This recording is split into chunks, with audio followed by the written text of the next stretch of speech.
crime and justice, an 8 exclusive.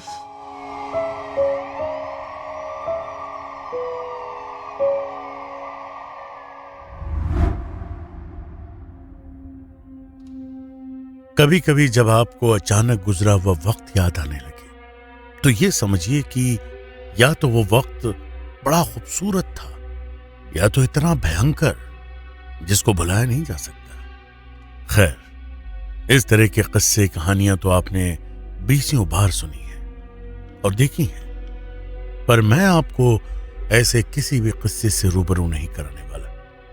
यहां एक ईमानदार कोशिश होगी कि आपको कुछ ऐसे किस्से बताए जाएं जिनसे आपके इल्म में कुछ इजाफा भी हो सके। ऐसे बहुत से कानून हैं हमारे मुल्क में जो आपको पता होने चाहिए पर नहीं पता होते, या कुछ ऐसे कानून जिनको आपने फिल्मों में कई बार देखा सुना है लेकिन समझ नहीं है। तो ऐसे ही बहुत सारे किस्से जो हमारे दिमाग के दरवाजे पे दस्तक देते रहते हैं, उन तमाम किस्सों से आपको जोड़ना है। ये कहानी है एक नए राइटर की, उमेश की, जो अपनी एक किताब के सिलसिले में एक रिटायर्ड जज आईपी शर्मा से मिलता है और उनसे कई केसेस को डिस्कस करता है। आप कहानी सुनना शुरू करें उससे पहले मैं आपको यह बता दूं कि दोनों अहम किरदारों का मिजाज कैसा है। उमेश एक एक्साइटेड यंग मैन है, वहीं जज साहब थोड़ा ठहरे हुए इंसान हैं और उनका सरकाज़म भी बीच बीच में निकल करके आता है। आज उमेश बाबू पहुंचे हैं जज साहब के पास उनसे केस डिस्कस करने।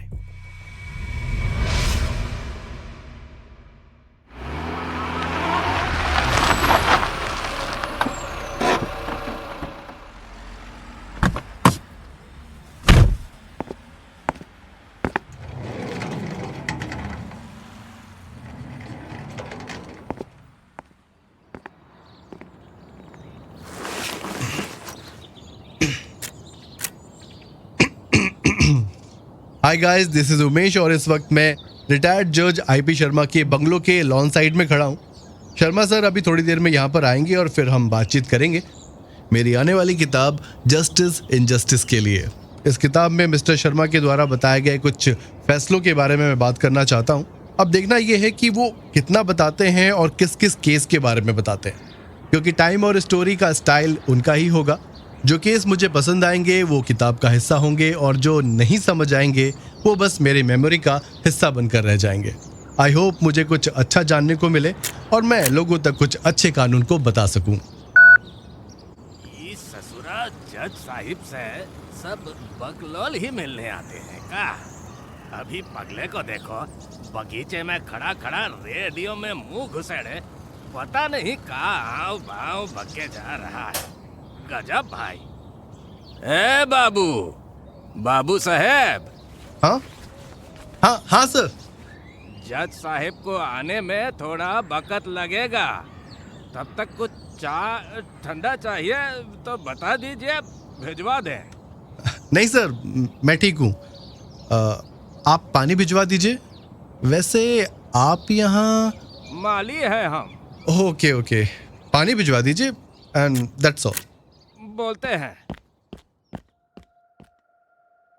दीनू काका से ये मुलाकात उमेश भूल नहीं सकते और ये मजेदार किरदार उमेश को कई बार मिलेगा, क्योंकि वो जज साहब का खास है। उनके सूटेड बूटेड घर के नौकरों में एक वही है जो अपना देहात या कहें कि देसीपन अपने अंदर बसाए हुए और शायद बचाए हुए, और उनकी यही सादगी शर्मा जी को बहुत पसंद है। खैर, जज साहब आ गए। Hello sir, I am Umesh. आइए बरखुरदार। आई नो आप तभी उस दरवाजे से इस गार्डन तक पहुंच पाए। सब खैरियत? आने में कोई तकलीफ तो नहीं हुई? I am good sir.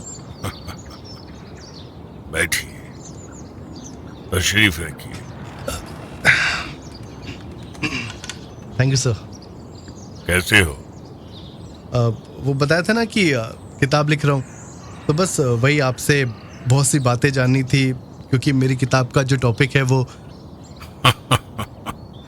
अरे किताबों की बातें हो जाएंगी, पहले आपको तो जान लें। आराम से बैठो, रिलैक्स करो। तुम एक साथ कई सवाल कर लेना और यकीन मानो बेहतर ही दूंगा, कानून के दायरे में। सर, मैं आपकी बातों को रिकॉर्ड करने की इजाजत चाहूंगा, सो दैट मैं जब चाहूं रेफरेंस के लिए वो कहानी सुन सकूं। बेशक, आप रिकॉर्ड कर लीजिए। और ये आपने बेहतर किया कि रिकॉर्ड करने से पहले आपने इजाजत मांगी, वरना कानून आपको सजा भी दे सकती थी। अब एक रिटायर्ड जज से मिलने आ रहा हूँ, थोड़ा बहुत रेडी होकर आया हूँ सर। गुड गुड, पूछो अपने सवाल, साथ में वो चाय भी पीते रहना। खामखा एक रिटायर्ड जज की चाय के पैसे बर्बाद ना करना। No no no no sir.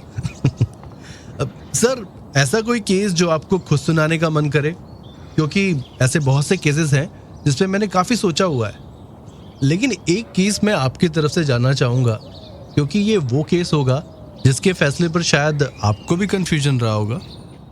वैसे मैं इतना कंफ्यूज आदमी हूं नहीं, फिर भी आप मानते हैं तो कोई बात नहीं, मैं एक किस्सा सुनाता हूँ। सर, मैं रिकॉर्डिंग ऑन करता हूँ।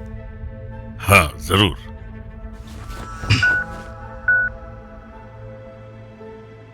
तो केस है दामिनी का। दामिनी? वही फेमस दामिनी केस? अरे फेमस तो बहुत सारे हुए हैं, एक तो फिल्म वाला ही था। हाँ? आप फिल्म भी देखते हैं सर? अब जज लोगों को इसकी कोई कानूनी मनाही नहीं है तो बेशक देख लेते हैं। जी, आप बता रहे थे दामिनी का केस। हाँ, वही जो आपने बताने नहीं दिया। Sorry sir. अरे भाई, इतना सॉरी ना फील करो, कुछ अपनी किताब के लिए भी बचा के रखो। खैर, तो ये जो दामिनी का केस था, ये बड़ा ही दिलचस्प केस था। एक लड़की थी दामिनी, जिसके बारे में ये केस आया था कि उसका रेप हो गया है। आरोपी का नाम था दिलीप मंडल। दिलीप अपने इलाके का थोड़ा टुच्चा सा आदमी, पर वो आपकी भाषा में गुंडा दादा टाइप था। कुछ लोग उससे डरते भी थे। वैसे चोरी वगैरह ही काम था उसका, पर यह हुआ कि अदालत से वो दामिनी के केस में छूट गया था। इससे दामिनी काफी दुखी थी, उसका भरोसा भी अदालतों से उठ गया था। जाहिर सी बात है सर, किसी को न्याय ना मिले तो उसका भरोसा तो उठेगा ही। आप लोग इतना जानकार होते हैं, 1 मिनट में मुजरिम को पहचान लेते हैं, फिर आखिर क्यों उनको तुरंत सजा नहीं दे देते? क्योंकि जनाब, कई बार रेप के मुकदमे फर्जी भी आते हैं, और ये नंबर्स कोई 100 में से एक नहीं, 50 है। तो कानून में जब तक बात पूरी सिद्ध ना कर दी जाए, हर कोई मुल्जिम होता है, मुजरिम नहीं। इसमें फर्क है और हर किसी को ये मानना ही चाहिए। ओके, तो क्या कभी दामिनी को न्याय नहीं मिला? नहीं, बल्कि दामिनी को सजा जरूर मिली। क्या? दामिनी को? हाँ, मगर क्यों? सजा अपने गुनाह की।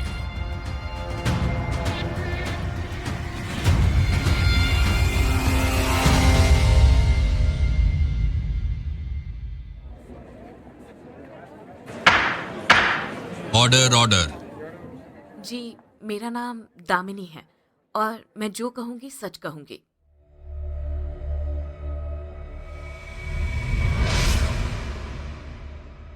उमेश के होश उड़े हुए थे जब उसने दामिनी केस में यह जाना कि उसको ही सजा हुई है।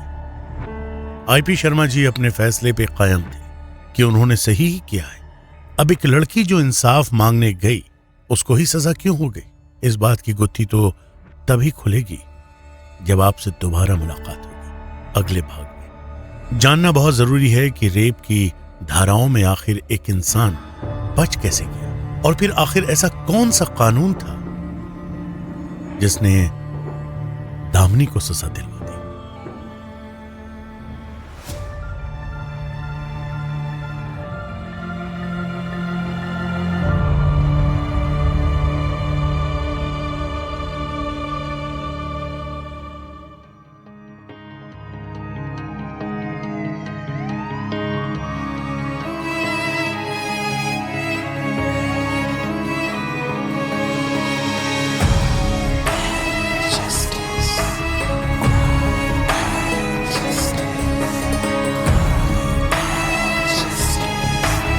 Crime and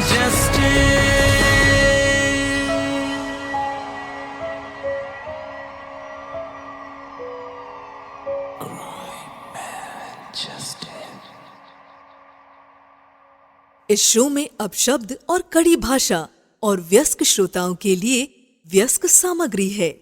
इसमें अंतरंग दृश्य शामिल हैं जो कहानी के अनुरूप हैं।